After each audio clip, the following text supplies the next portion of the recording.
لو انا هتكلم على هليوبلس فهم هتلاقيهم دايما بيدوك كل حاجه PDF. انت بتفتح الصفحه بتاعتهم اللي اسمها بورتال، هتلاقوها وهيفهموكوا عنها كل حاجه. هتلاقي في البورتال ده موجود كل ماده. الماده بتخش تفتح PDF بتاعها وبيحطوا لك عنها كل حاجه، والامتحان ما بيخرجش من PDF بتاعتهم. يعني مثلا انا كنت في الاول بفكر زي ثانويه عامه، انا ادور على معلومات زياده عشان الدكتور مثلا ممكن يحط لي سؤال لافف. في الجامعه ما بيحطوش اسئله لافه، الجامعه السؤال هو. الصعب في الجامعه ان انت بتاخد كميه كبيره، فعايز تذاكر الكميه الكبيره دي، وعايز لما تقعد في الامتحان تفتكر الحته دي كانت فين. مش بيجيبوا اسئله من بره، مش بيجيبوا اسئله لافه، كله من المنهج.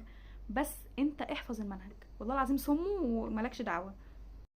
انا حتى في الترم الاول انا فاكره ان انا كنت متضايقه جدا بسبب ان هم ما بيحطولناش اسئله، ما بيدربوناش على اي اسئله.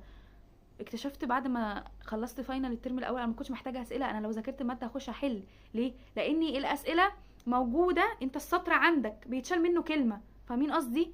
زي زمان. بس زي ما قلت لكم الفكره في الكميه، انت لو شاطر ذاكر الكميه دي.